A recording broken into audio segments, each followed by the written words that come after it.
Assalamualaikum warahmatullahi wabarakatuh. Salam sejahtera bagi kita semua. Perkenalkan, nama saya Yunus Ariska dari Prodi PPKN. Semester 3 akan melaksanakan ujian akhir semester, yaitu dengan tugas membuat video di mapel hukum pidana. Dari soal yang pertama sampai soal yang kelima, insya Allah akan kami bahas. Yang pertama, apakah yang dimaksudkan delik dalam hukum pidana? Dan akan ada beberapa penjelasan di situ. Teman-teman sekalian, dalam hukum pidana, delik atau yang di dalam bahasa Belanda namanya delik, merujuk pada perbuatan yang melanggar hukum dan dapat dikarenakan sanksi pidana. Dan hal tersebut memiliki dua unsur. Yang pertama ada unsur objektif dan unsur subjektif. Unsur objektif ialah satu perbuatan atau aksi dari tindakan yang melanggar hukum itu. Kemudian dua, akibat atau dampak dari perbuatan tersebut. Kemudian yang unsur subjektif yaitu kesadaran pelaku atas perbuatannya. Dua, tujuan pelaku dalam melakukan perbuatannya. Contohnya, ini ada beberapa poin, yaitu delik formil, perbuatan yang melanggar hukum tanpa dipertimbangkan akibatnya, misalnya pencurian. Delik material, perbuatan yang melanggar hukum dengan mempertimbangkan akibatnya, misalnya pembunuhan. Tiga, delik komisi, perbuatan yang melanggar hukum dengan melakukan sesuatu, misalnya penipuan. Kemudian delik omisi, perbuatan yang melanggar hukum dengan tidak melakukan sesuatu. Contohnya, misalnya tidak peduli dengan sesama yang lain jika ada yang kesulitan. Contoh kasusnya, jika ada seseorang mengemudi mobil A, menabrak pejalan kaki, kemudian ia melarikan diri, atau kalau bahasa kita sering disebut korban tabrak lari. Kemudian masuk nomor yang kedua, ini ada soal cerita bahwa ada kisah atau kasus seorang penggiat seni budaya, Solikun. Ini adalah penggiat seni budaya. Ia mengadakan pagelaran teater yang menceritakan tentang sekelompok pejuang yang berusaha menggulingkan kekuasaan tirani di sebuah negeri. Ternyata semangat dan skenario dalam teater tersebut kemudian diadopsi oleh sekelompok orang dan diketahui oleh Dolimun di Jawa Barat. Kelompok ini memiliki pandangan bahwa pemerintah Indonesia tidak adil sehingga harus digulingkan. Maka kelompok Dolimun kemudian melakukan persiapan dengan mengadakan pelatihan militer di dalam hutan. Kemudian mendatangkan senjata ilegal dari Italia. Mereka merencanakan akan menyerang Istana Negara pada tanggal 1 Januari 2025. Namun sebelumnya sempat beraksi, mereka kemudian ditangkap oleh tim Densus 88. Terus pasal yang menjerat kelompok tersebut bahwa 1.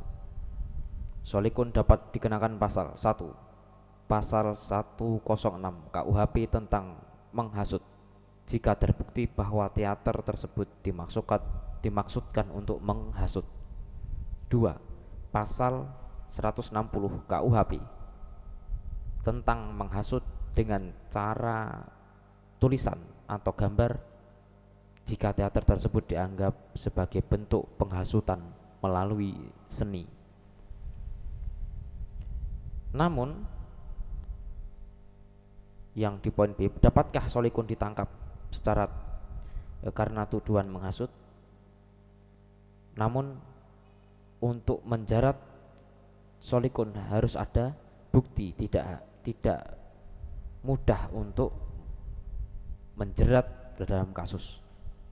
Apakah teater tersebut dimaksudkan untuk menghasut?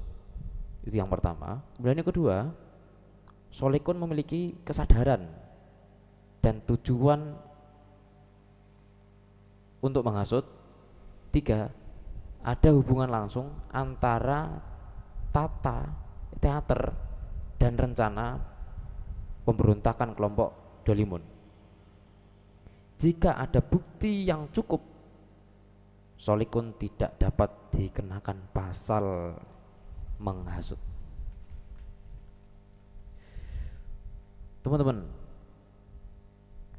yang ketiga, nomor 3, ini ada sebuah kasus juga di Kamboja, sebuah genosida yang dilakukan oleh rezim komunis, namanya Khmer Merah, komunis Khmer Merah, yang dipimpin oleh Pol Pot antara tahun 75 dan 79. Semua tahanan kebayangkan adalah loyalitas dari rezim sebelumnya, aktivis, serta semua keluarga mereka. Setidaknya terdapat ribuan orang tak bersalah yang ditahan, disiksa di tempat ini. Bentuk penyiksaannya dengan terjadi juga tidak manusiawi. Awalnya pada tahanan difoto, kemudian didata. Setelah itu barang bawaan mereka dirampas, ditelanjangi, diperiksa. Setelah dimasukkan ke sel, mereka akan dirantai dengan rantai besi menempel pada tembok. Para tahanan tak diperkenankan bicara satu sama lain. Setiap pagi pakaian mereka dilucuti, atau dalam bahasa Jawanya diudani, untuk pemeriksaan. Mereka hanya diperbolehkan makan 4 sendok nasi, sup 2 kali sehari. Para tahanan disiksa dengan cara-cara yang kejam, seperti disetrum, organ mereka diambil tanpa anestetik. Betapa mengalami kekerasan seksual, beberapa juga kuliti secara hidup-hidup, dikuliti kulitnya secara hidup-hidup. Dari sekitar 17.000 orang yang masuk, hanya 7 orang yang berhasil dan selamat. Maka bagaimana kesehatan Khmer tersebut, rezim Khmer Merah tersebut? Maka di sini kami jelaskan. 1. Konvensi Genosida tahun 48 pasal 11. Tindakan seperti pembunuhan massal terhadap kelompok yang berlandaskan identitas politik tanpa berdasarkan identitas politik, sosial, antara atau rasial merupakan genosida. Khmer Merah melakukan eksklusi sistematis terhadap kelompok tertentu, termasuk intelektual, kaum urban, dan anggota rezim sebelumnya. 2. Konvensi Jenawa tahun 1949 pasal 3 dan 4. Penyiksaan pelakuan tidak manusiawi. Pembunuhan terhadap tahanan adalah pelanggaran berat hukum humanitir. Penyiksaan terhadap diri penjara di dalam penjara, tol, slang,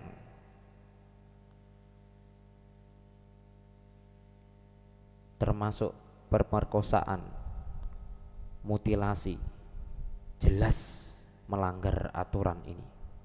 3. Statuta Roma Mahkamah Pidana Internasional pasal 7 dan 8. Tindakan seperti pembunuhan, pembedaan, dereptasi, penyiksaan dan penganiayaan dianggap sebagai kejahatan kepada manusia. Khmer Merah secara sistematis melakukan, dan Khmer Merah melakukan itu secara sistematis. Kemudian yang B, bagaimana, mengapa penting bagi komunitas internasional menurut para pelaku kejahatan rezim Khmer Merah? Bagaimana pendapat kita? Bagaimana kasus Khmer ini telah berkontribusi perkembangan hukum pidana internasional? Khmer Merah berkontribusi juga melalui pembentukan pengadilan luar biasa di Kamboja, atau disingkat dalam bahasa Inggris, bahasa Kamboja itu ICCC. ICCC adalah model pengadilan IRIBDA yang menggabungkan hukum domestik dan internasional, meliputi 1. Integritasi hukum nasional dan internasional. 2. Pengakuan kesejahteraan sistematis. C. Bagaimana kasus Khmer ini bisa diambil pelajaran, khususnya di negeri kita Indonesia. Indonesia dapat mengambil pelajaran dari kasus Khmer Merah untuk mengembangkan sistem hukum pidana yang lebih kuat. 1. Contoh konkretnya apalagi dalam mengenai pelanggaran HAM, seperti halnya 1. Pengadilan HAM AD HOJ. Pengadilan ini Indonesia seperti kasus Timur dapat diperbaiki dengan belajar di ICCC dalam hal transparansi, integrasi hukum internasional. 2. Pencegahan impunitas membara pelaku kejahatan massa. Lalu seperti dalam tragedi 6566, pengadilan akan mendorong akuntabilitas dan realisasi nasional. Dengan belajar dari pengalaman internasional, Indonesia insya Allah dengan memperkuat pandangan penegakan hukum, melindungi hak asasi manusia, dan memastikan keadilan bagi korban pelanggaran di masa lalu. Kemudian yang nomor 4, saya percepat. Bagaimana dengan kasus pelanggaran hukum pidana militer, dan bagaimana unsur-unsur yang tindak pidana yang terpenuhi serta sanksi hukum yang diterapkan. Di sini kami jelaskan secara singkat kritik terhadap proses hukum, bahwa hukum yang dijatuhkan dianggap tidak sebanding dengan pelanggaran yang berat dilakukan terutama dalam konteks pembunuhan berencana terhadap tokoh masyarakat, maka hal ini menunjukkan kelemahan dalam transparansi dan akuntabilitas hukum pidana militer. Kemudian 2, impor terhadap reformasi militer. Kasus ini menyoroti kebutuhan akan reformasi dalam sistem peradilan militer, termasuk memastikan pengadilan sipil dapat mengenai kasus pelanggaran berat yang dilakukan oleh militer. Maka kasus ini memberikan pelajaran bahwa penegakan hukum terhadap pelanggaran pidana oleh aparat militer harus transparan dan tidak boleh melegalkan impunitas. Yang terakhir, nomor 5, akhir-akhir ini atau sejak 2016 istilah klitih mulai populer. Klitih pada mulanya merupakan perilaku kenakalan remaja, permusuhan antar kelompok. Namun seiring berjalannya waktu, fenomena klitih mengalami penggeseran. Kini klitih tidak hanya menyasar pada kelompok tertentu, tapi juga menyasar pada masyarakat umum secara acak, baik yang tinggal di daerah itu maupun yang tidak tinggal di daerah itu. Salah satu kasus klitih sempat menggemparkan masyarakat Yogyakarta pada peristiwa pembacokan di Jalan Kalurang, Sleman oleh 6 pelaku yang terdiri dari lulusan pelajar SMA, SMK, dan bahkan di drop out dari SMP. Jadi siswa drop outan dari SMP. Menurut keterangan Kanit Reskrim Polsek Ngalik Ngalik AKP Budi Karyanto, dilansir dari Tribun Jogja Desember 2021, motif pelaku penyerang korban adalah karena tersinggung ketika korban menyalip pelaku di jalan. Penyelidikan lebih lanjut terkait peran motif pelanggaran ini pun dilakukan oleh Kapolres Sleman AKBP Wahyu Tribudi S. Berdasarkan keterangan tersebut, korban menyatakan bahwa ia tiba-tiba diserang, tidak memiliki hubungan apapun dengan perilaku, maka hal ini menunjukkan bahwa penyerangan yang dilakukan cenderung bersifat acak. Selain itu, beberapa pelaku pun dikonfirmasi terpengaruh minuman keras, obat-obatan, serta penganiayaan yang terjadi. Bagaimana pendapat kita? Maka dengan adanya peristiwa klitih terutama di daerah Yogyakarta, maka upaya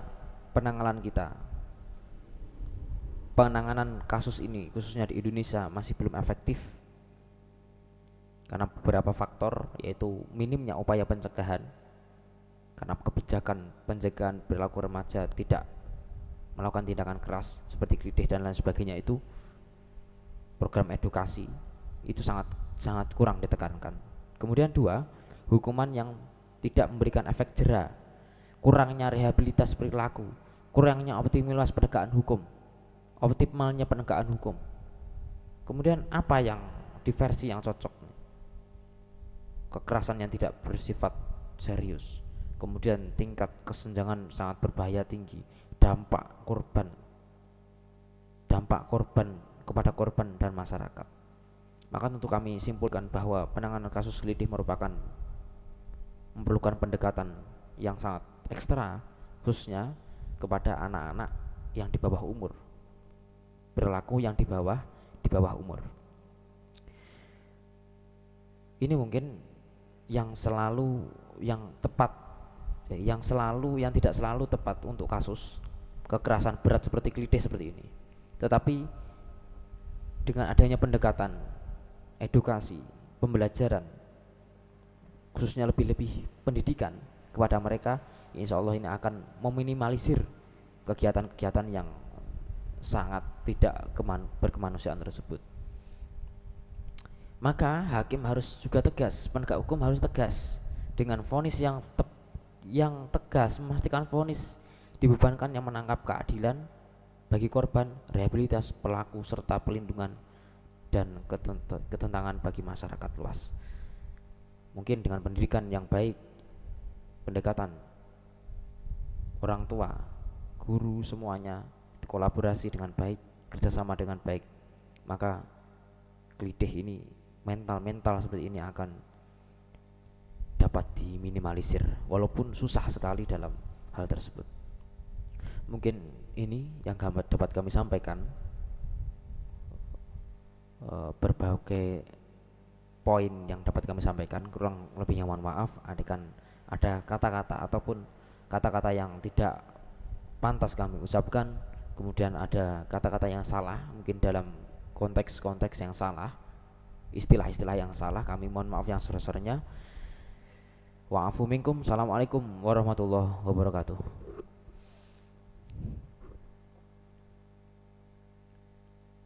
Yes.